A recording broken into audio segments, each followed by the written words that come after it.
আল্লাহ তাআলা বলেন, আলিয়াম আকমালতু লাকুম দীনাকুম ওয়া আতমামতু আলাইকুম নি'মাতি ওয়া রাদিতু লাকুমুল ইসলাম দীনা। আলিয়াম আকমালতু লাকুম দীনাকুম, আজ এই দিনে আমি তোমাদের জন্য তোমাদের দ্বীনকে, তোমাদের ধর্মকে পরিপূর্ণ করে দিলাম।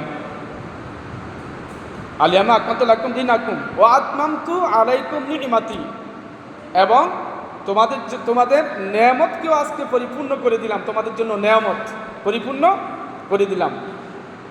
নি'মাতি ওয়া রাদিতু লাকুমুল ইসলামা দীনা, আর তোমাদের ধর্ম হিসাবে, তোমাদের দ্বীন হিসাবে আমি পছন্দ করলাম, মনোনীত করলাম ইসলামকে। সুবহানাল্লাহ। কখন বলছেন? রাসূল সাল্লাল্লাহু আলাইহি সাল্লাম বেঁচে থাকার সময় বলেছেন, তবে উনি ইন্তেকালের 3 মাস পূর্বে এই আয়াতটা নাযিল হয়েছে। তো যাই হোক, বলতেছিলাম রাসূলুল্লাহ সাল্লাল্লাহু আলাইহি ওয়াসাল্লাম থাকা অবস্থাতেই কিন্তু দ্বীনটা পরিপূর্ণ হয়েছে, দ্বীন প্রতিষ্ঠিত হয়েছে। আল্লাহ তাআলা দ্বীনকে পরিপূর্ণ করেছেন, নিয়ামতকে পরিপূর্ণ করেছেন, ধর্ম হিসাবে, দ্বীন হিসাবে ইসলামকেই আল্লাহ তাআলা মনোনীত করেছেন। তাহলে তো রাসূলুল্লাহ সাল্লাল্লাহু আলাইহি সাল্লাম যতটুকু করেছেন, সাহাবীরা যতটুকু করেছেন, ততটুকুই আমাদেরকে করতে হবে।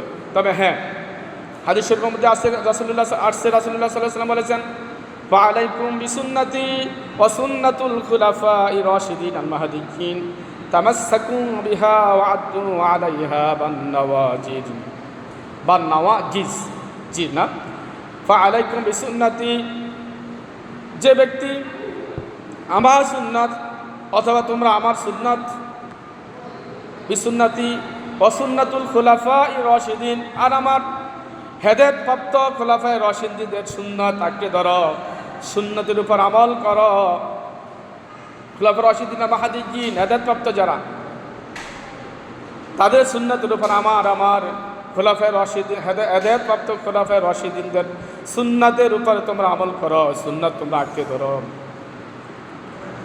তামাসসাকু বিহা ওয়া আদ্দু আলাইহা বান্নাওয়াজিজ, আর এই সুন্নাত তোমরা এমনভাবে শক্তভাবে দাঁত দিয়ে কামড়ে ধরে আঁকড়ে ধরো, শক্ত করে ধরো, শক্ত করে ধরো।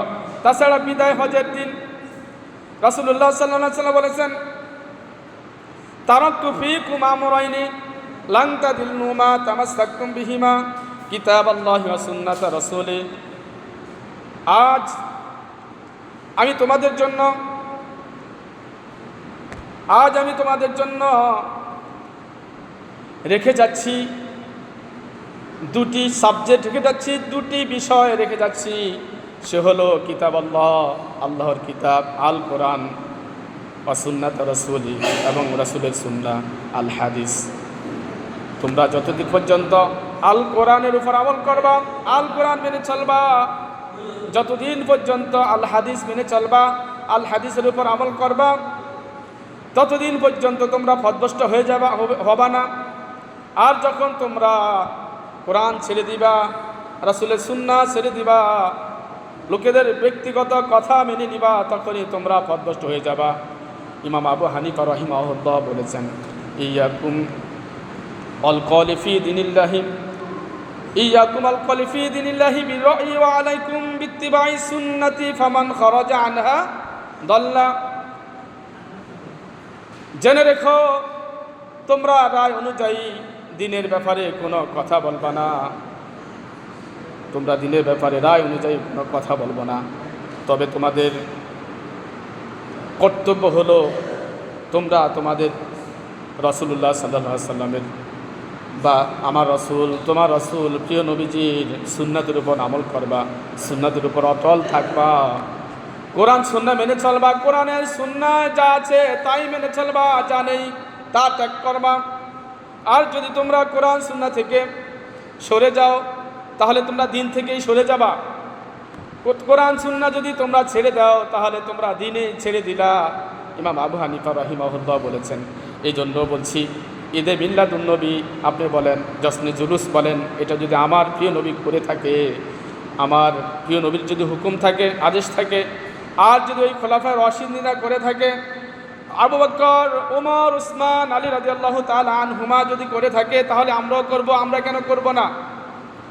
আর যদি রাসূল সাল্লাল্লাহু আলাইহি ওয়াসাল্লামের অনুমোদন না থাকে, সাহাবীদের যদি অনুমোদন না থাকে, সাহাবীরা যদি না করে, আল্লাহ রাসূলের যদি অনুমোদন না থাকে, আমরা সেটা করব না।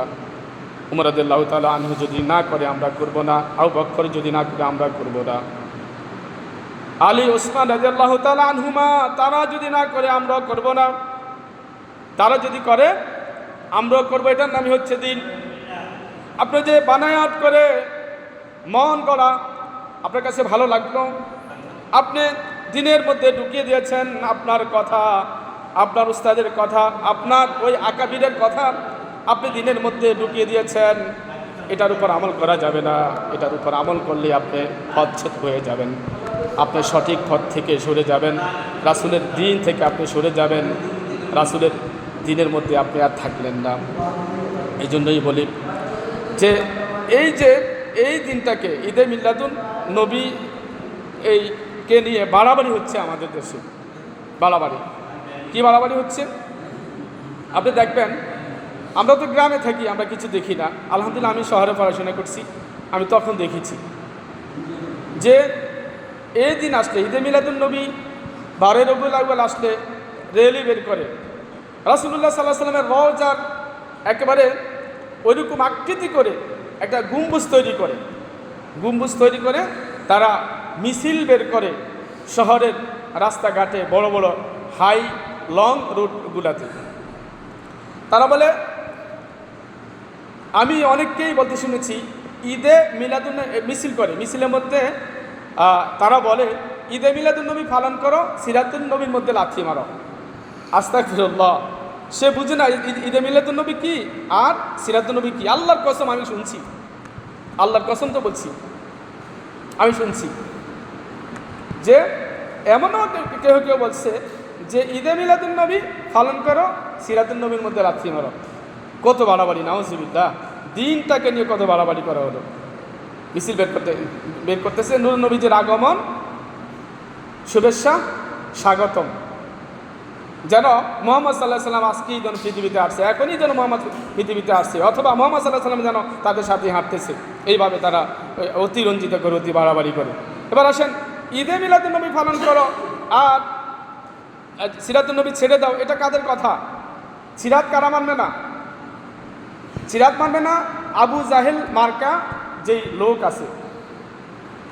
আপনি দেখেন রাসূলুল্লাহ সাল্লাল্লাহু আলাইহি ওয়াসাল্লামের চাচা আবু তালেব রাসূল সাল্লাল্লাহু আলাইহি সাল্লামকে এত ভালোবাসতো, এত বেশি ভালোবাসতো, বারবার গিয়েছেন আবু তালেবের কাছে মুহাম্মদ সাল্লাল্লাহু আলাইহি ওয়াসাল্লাম ইসলামের দাওয়াত নিয়ে, কিন্তু সে ইসলামের দাওয়াত গ্রহণ করে না। রাসূলকে ভালোবেসেছেন, খুবই পছন্দ করেছেন, ছোটোবেলা থেকে রাসূল সাল্লাল্লাহু আলাইহি ওয়াসাল্লামকে লালন পালন করেছেন। আবু লাহাব রাসূল সাল্লাল্লাহু আলাইহি ওয়াসাল্লামকে ভালোবেসেছেন, কিন্তু রাসূল সাল্লাল্লাহু আলাইহি ওয়াসাল্লামের সিরাতকে ভালোবাসেন না। সিরাত মানে কি? সিরাত মানে পথ। সিরাত মানে কি? পথ। সিরাতুন নবী হচ্ছে রাসূলের পথ, নবীর পথ। এখন আপনি কি পারেন নবীর পথের মধ্যে লাথি দিতে?